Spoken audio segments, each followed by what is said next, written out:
Beneficiary ভারতের স্বার্থ আছে, কালাদান প্রজেক্ট এগুলো আমরা জানি বুঝি, কিন্তু রোহিঙ্গা সংকট তৈরি করেছে চীনের কারণে হয়েছে। এবং চীন কিভাবে এই সংকটটা তৈরি করেছে, কেন তৈরি করেছে, এবং চীন কিভাবে এই সংকটটাকে জিইয়ে রেখেছে সেটা নিয়ে বিস্তারিতভাবে কথা বলবো। তার আগে চীনের এই স্ট্র্যাটেজিক একটা ইম্পর্টেন্সের জায়গা, আমার বেশ পুরনো একটা ভিডিও, সেটা একটু আপনাদের উদ্দেশ্যে দিচ্ছি, একটু দেখবেন। চীনকে কন্টেইন করা নিয়ে চীনের উপরে যে সংকট তৈরি করার চেষ্টা করেছে পশ্চিমারা, সেখান থেকে চীন বেরিয়ে আসার একটা গুরুত্বপূর্ণ স্টেপ ছিল তার এই রোহিঙ্গা সংকট তৈরি করা, কারণ রাখাইন প্রভিন্সে তার বিরাট স্বার্থ আছে। আমি আবারও বলছি, এখানে মূল স্বার্থ, মূল প্রেসক্রিপশন চীনের, এখানে ভারতেরও স্বার্থ পরে যুক্ত হয়েছে। ইভেন অনেকেই আমরা জানি না জাপানও এই সংকটে মিয়ানমারের সাথে ছিল। ইয়াস, বাংলাদেশ সরকারের সাথে কেউ ছিল না, রাশিয়া ছিল। ভারত ভোটদানে বিরত থাকার আলাপ আসে, চীন বহুবার ভেটো দিয়েছে মিয়ানমারের হয়ে নিরাপত্তা পরিষদে। বিস্তারিত আলোচনা নিয়ে আসছি। এই ভিডিওটা একটু দেখে রাখুন। এই ভিডিওটা এই অঞ্চলের জিওপলিটিক্স বুঝতে সাহায্য করবে এবং পরবর্তী যে আলোচনা সেটায় আপনাদেরকে সাহায্য করবে আশা করি। চীনকে কন্টেইন করার জন্য, চায়না কন্টেইনমেন্ট বলে, চীনকে এই এলাকায় আটকে ফেলার জন্য অনেকগুলো দেশের ইন্দো প্যাসিফিক কৌশল আছে। আমি আমার আগের একটা ভিডিওতে বলেছি। ইনফ্যাক্ট ইন্দো প্যাসিফিক কৌশলগুলোর মধ্যে সবচেয়ে যে গুরুত্বপূর্ণ ইন্দো প্যাসিফিক কৌশল, আমেরিকার ইন্দো প্যাসিফিক স্ট্র্যাটেজি, আইপিএস বলে, সেটা নিয়ে বিস্তারিত কথা বলবো খুব সহজেই। কিন্তু তার আগে ইনফ্যাক্ট আজকের ভিডিওতে আরেকটা জিনিস একটু আলোচনা করে রাখতে চাই, সেটা হচ্ছে ইন্দো প্যাসিফিক স্ট্র্যাটেজি কেন হলো, ইন্ডিয়ান ওশান এবং প্যাসিফিক এ দুটোকে একত্র কেন করা হলো। ইনফ্যাক্ট এটা একত্র ছিল না আগে। আমাদের মনে থাকার কথা, প্রেসিডেন্ট বারাক ওবামা 2012 সালে প্রথম পিভট টু এশিয়া এরকম একটা কথা বলেছিলেন, যে এশিয়াকে ভরকেন্দ্রের জায়গায় নিয়ে যেতে চেয়েছেন, আমেরিকান ফরেন পলিসিকে মধ্যপ্রাচ্য থেকে সরিয়ে, ইস্ট এশিয়া থেকে সরিয়ে এটাকে এখানে আনা। কিন্তু সেটাও ছিল মূলত ইস্ট এশিয়ান কান্ট্রিজ সাথে, এবং ওখানে কোন সমুদ্র, মহাসমুদ্র, প্যাসিফিক। এশিয়া প্যাসিফিক স্ট্র্যাটেজি আগেই ছিল, ওর মধ্যে পিভট টু এশিয়া হচ্ছে মূলত পূর্ব এশিয়ার দেশগুলোর সাথে তার সম্পর্ক তৈরি করা, মিলিটারি, ইকোনমিক সহ যে কোনো ধরনের টেকনোলজিক্যাল সব সম্পর্ক তৈরি করা, কারণ ওখানেই চীনের সাথে মূল সমস্যাটা, ওখানেই চীনের সাথে অনেকগুলো দেশের সংঘাত আছে। সুতরাং এই ছিল কৌশল। কিন্তু এরপর জাপানের প্রধানমন্ত্রী, যিনি মারা গেছেন একজন আততায়ীর গুলিতে, শিমিজো আবে দীর্ঘদিন কাজ করেছেন যে না, শুধু প্যাসিফিক হলে হবে না, ইন্দো প্যাসিফিক স্ট্র্যাটেজি হতে হবে, ইন্ডিয়ান ওশানকেও চায়না কন্টেইনমেন্টের সাথে যোগ করতে হবে। প্রশ্ন হচ্ছে কেন? এই জায়গাটা একটু বুঝে রাখা দরকার। এশিয়ার ইস্ট এশিয়ার দেশগুলোর সাথে চায়নার সংকট কেন আছে আমরা জানি। একদিন আমি আলাদা একদম বিস্তারিত একটা ভিডিও করবো এটা নিয়ে। সাউথ চায়না সিতে, ইস্ট চায়না সিতে সমস্যা আছে প্রতিষ্ঠিত। ইস্ট চায়না সিতে জাপানের সাথে সমস্যা আছে, সাউথ চায়না সিতে অন্তত 5টা দেশের সাথে, Philippines, Indonesia, Malaysia, Brunei, Vietnam, এদের সবার সাথে মেরিটাইম বাউন্ডারি।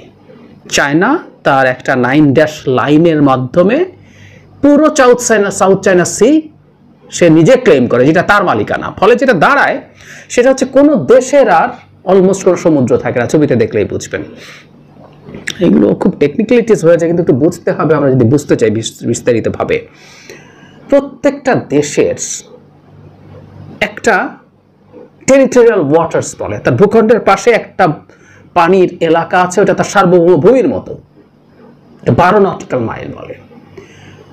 এরপর 200 নটিক্যাল মাইল একটা জায়গা আছে, এটাকে এক্সক্লুসিভ ইকোনমিক জোন বলে, EEZ। এটার পানির অংশটা আন্তর্জাতিক জলরাশি, কিন্তু নিচের যে মাটি আছে সেটা ওই দেশের এক্সক্লুসিভ সম্পদ আহরণের সুযোগ আছে। মাছ ধরা, ওখানে যদি গ্যাস পাওয়া যায়, এই যে আমাদের বাংলাদেশের যে গভীর সমুদ্র ব্লক দিয়েছে, এগুলো সব আমাদের এক্সক্লুসিভ ইকোনমিক জোনের পার্ট। 9 লাইন করার পর কোনো দেশের অলমোস্ট আর কোনো এক্সক্লুসিভ ইকোনমিক জোন থাকে না, সব চায়নার হয়ে যায়। এবং হলো কি কি করেছে ওসব নিয়ে একদিন আর্টিফিশিয়াল আইল্যান্ড তৈরি করা থেকে শুরু করে বেস টেস মিলিটারি বেস বানানো একদিন আলোচনা করব।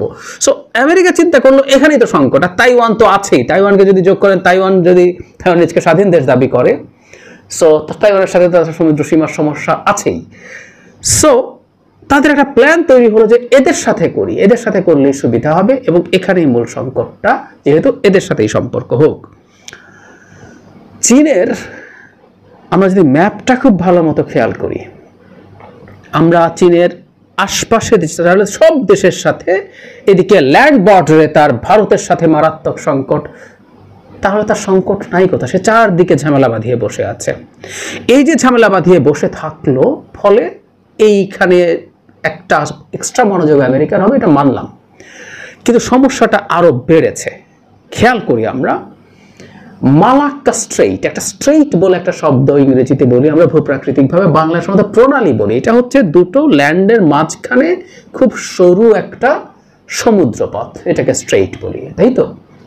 আমরা এর মধ্যে হরমুজ স্ট্রেইটের কথা কেউ কেউ জানি, পারস্য উপসাগর আর ওমান উপসাগরকে সংযুক্ত করা, অত্যন্ত এগুলোকে চোখ, মানে স্ট্রেইটকে চোখ পয়েন্ট বলে। চোখ পয়েন্ট বলে মানে হলো এগুলো দিয়ে আপনাকে বেরোতেই হবে, যেতেই হবে, এটাতে না গেলে আপনি পারবেন না, কিন্তু জায়গাগুলো খুব সরু সমুদ্রের তুলনায়। সো হরমুজ স্ট্রেইটের মধ্য দিয়ে পৃথিবীর 1/3 গ্যাস আর 1/4 তেল পরিবাহিত হয়। এই তথ্যটাই যথেষ্ট বোঝার জন্য এই চোখ পয়েন্টটা যদি কোনোদিন আটকে যায় পৃথিবীর কি হবে। প্রায় বলা হয় যে ইরানের একটা লেভারেজ আছে, ইরানের সাথে খুব ঝামেলা হলে ইরান কিন্তু এই চোখ পয়েন্টটা, এই যে সরু জায়গাটা, এই সংকীর্ণ জায়গাটা বন্ধ করে দিতে পারে, এবং পৃথিবীর মেজর ক্ষতি হয়ে যাবে। মানে বন্ধ করা বলতে আপনি ওখানে জাহাজ টাহাজ রাখতে হবে, নট নেসেসারিলি, ন্যারো জায়গাটাতে আপনি রেগুলারলি শেলিং করতে থাকেন, কোনো জাহাজ আর ওখান থেকে যাবে না, কামান দিয়ে গোলা মারতে থাকেন, রকেট মারতে থাকেন, হবে না। ঠিক এইরকম আরেকটা খুব গুরুত্বপূর্ণ স্ট্রেইট হচ্ছে মালাক্কা স্ট্রেইট। খুব সামান্য একটা বর্ডার থাইল্যান্ডের আছে, মূলত এটা মালয়েশিয়া, ইন্দোনেশিয়ার সুমাত্রার সাথে মাঝামাঝি জায়গায়, এবং কিছু অংশ সিঙ্গাপুরও আছে। এখানে একটা ন্যারো জায়গাটা খুব ন্যারো না, মোটা দাগে যতটুকু আছে সেটা হলো 38 কিলোমিটারের মতো মালাক্কা স্ট্রেইটের গ্রস উইডথ। কিন্তু সমস্যা হচ্ছে সব জায়গা সমুদ্রে গভীরভাবে, এতটা গভীর না যে যেখানে ভালোভাবে জাহাজ চলতে পারে। সো ভালোভাবে জাহাজ চলতে পারে এরকম একটা জোন আছে যেখানে এর উইডথ, প্রস্থ হচ্ছে মাত্র 3 কিলোমিটার। এই 3 কিলোমিটার জায়গার মধ্য দিয়ে জাহাজ ঠিকঠাক পার হতে পারে, বড় জাহাজ। এবং এই স্ট্রেইট দিয়ে আপনি মানচিত্র যদি দেখেন, ইস্ট এশিয়াতে যত কিছু যাবে আর ওদিক থেকেও যা এদিকে যাবে, এই জাহাজের পথ দিয়েই যাবে পারে। যদি এটাকে বাদ দিতে চান, খেয়াল করে দেখুন আপনি, ইন্দোনেশিয়া, এশিয়া বা পারলে অস্ট্রেলিয়া ঘুরে টুরে বিরাট একটা পথ ঘুরে ওদিকে যেতে হয়। তাহলে চায়না, জাপান, ফিলিপিন্স, ইন্দোনেশিয়ার একটা অংশ, ভিয়েতনাম, লাওস, আপনি যা যা দেখেন মোটামুটি সব দেশের পণ্য এই মালাক্কা স্ট্রেইট হয়ে যেতে হবে, কোনো উপায় নেই।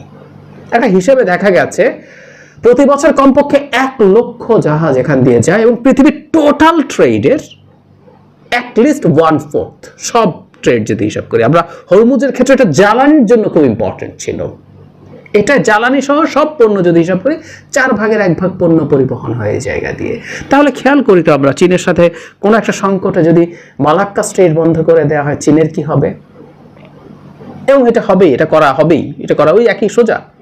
সামান্য একটা জায়গা 3 কিলোমিটার, এত জায়গা ন্যারো আছে, আপনি ওখানে যদি ক্রমাগত অ্যাটাক করতে থাকেন, ওখান থেকে জাহাজ চলবে না, ফলে চীনের অর্থনীতি খুব সিরিয়াস, চিন্তা না, ইনফ্যাক্ট অন্য দেশেরও সমস্যা হবে, কিন্তু চীনের অর্থনীতি খুব সিরিয়াস সংকটে পড়ে যাবে। এই সংকটটা চীন দেখে। শুধু তাই না, ইনফ্যাক্ট আরেকটা জিনিস একটু অফ টপিক, কোনো একদিন আলাদাভাবে আলোচনা করব। চীনের মানচিত্রটা খেয়াল করি তো আমরা, চীনের মানচিত্রে সমুদ্র যে অঞ্চলটার সাথে আছে সেই পয়েন্ট থেকে তার পূর্বে যে সিনজিয়াং প্রভিন্সের শেষ প্রান্ত, ডিস্টেন্সটা কত বেশি, এখান থেকে জিনিসপত্র ওখানে নিয়ে যাওয়া কত লম্বা দূরত্ব না। সো চীনের একটা বিরাট অংশকে ভার্চুয়ালি ল্যান্ডলকড বলা হয়। এত বড় দেশ কিন্তু সমুদ্র একটা দিকে, এবং চীনের অর্থনৈতিক উন্নতি এবং চীনের যত যাবতীয় অবকাঠামো উন্নতি, মানুষ থাকার পরিমাণ সব মূলত এই সমুদ্র বেল্টটাতেই হয়েছে। চীনের পশ্চিমাঞ্চলে নিশ্চিতভাবেই মরুভূমি আছে, অনেক রকম সংকট আছে, পর্বত আছে, মরুভূমি আছে, তারপরও ওখানে দেখবেন খুব বেশি মানুষ থাকতে পারে না, কারণ এই সমুদ্রের সাথে কানেকশন কম থাকার কারণে। একটা দেশের কোথায় মানুষজন বেশি থাকে, কোথায় ডেভেলপমেন্ট হয়েছে, এটা বোঝার একটা খুব সহজ উপায় আছে, স্যাটেলাইট নাইট লাইট দেখা।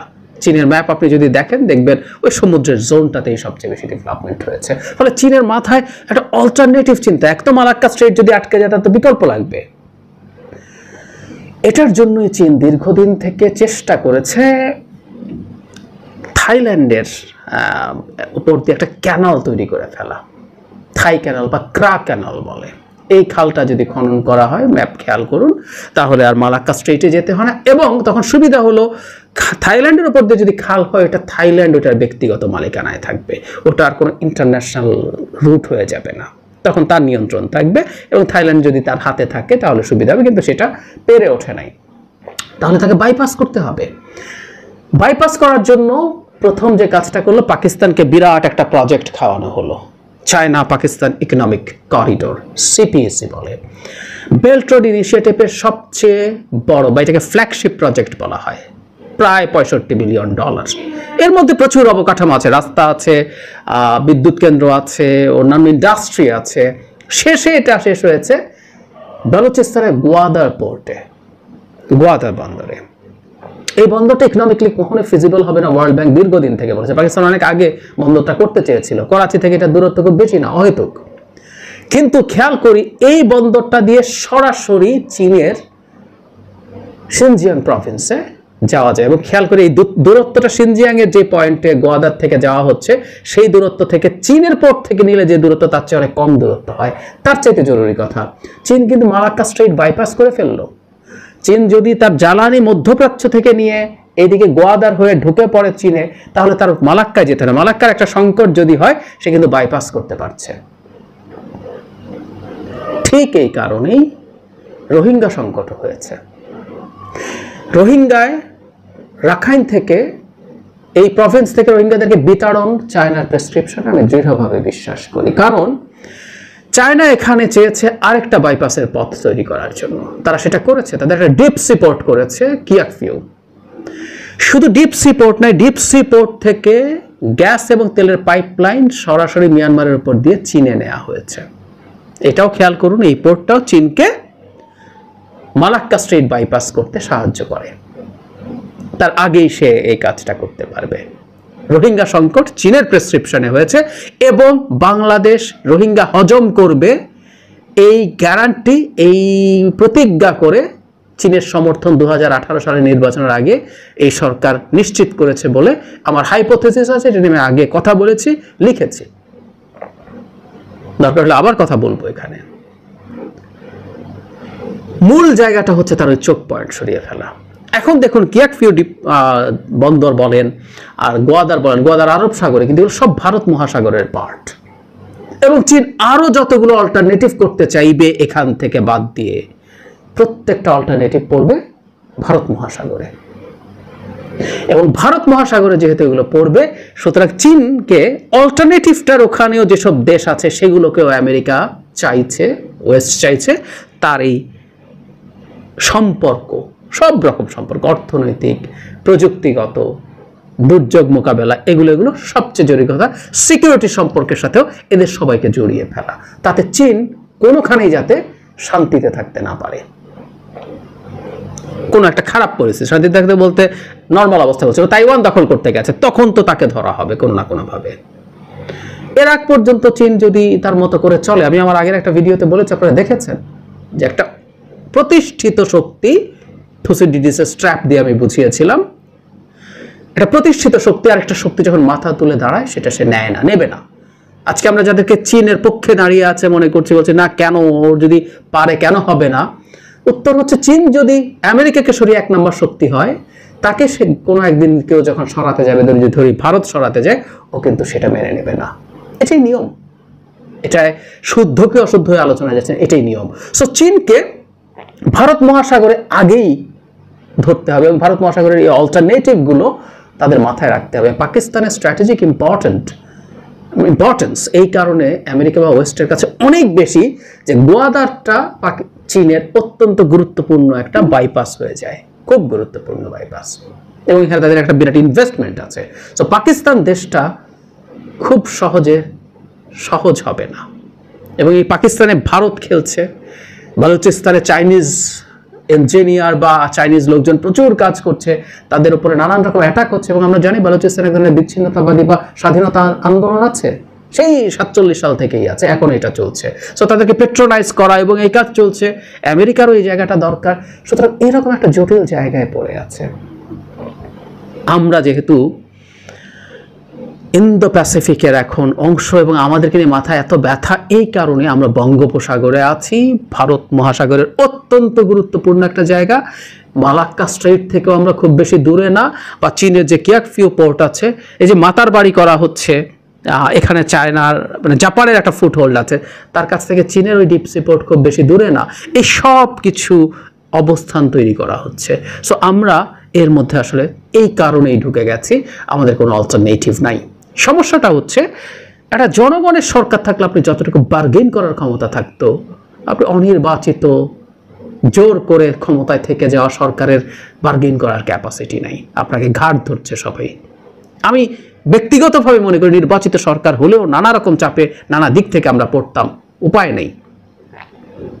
চায়নার সাথে একটা সংঘাত আমেরিকান ইজ অলমোস্ট ইনএভিটেবল। একদিন ডিটেল আলোচনা করব যে একটা হিসেব নিকেশ বলছে 26-27 সালের দিকে চায়না তাইওয়ান ইনভেড, মানে তাইওয়ানকে সে তার সামরিকভাবে কবজা করার চেষ্টা করতে পারে। তাহলে কি হিসাব করে দেখেন, বাংলাদেশের আগামী সরকারটা, এই 24-এ যে সরকারটা হবে, সেই সরকারটা এই সময় থাকে।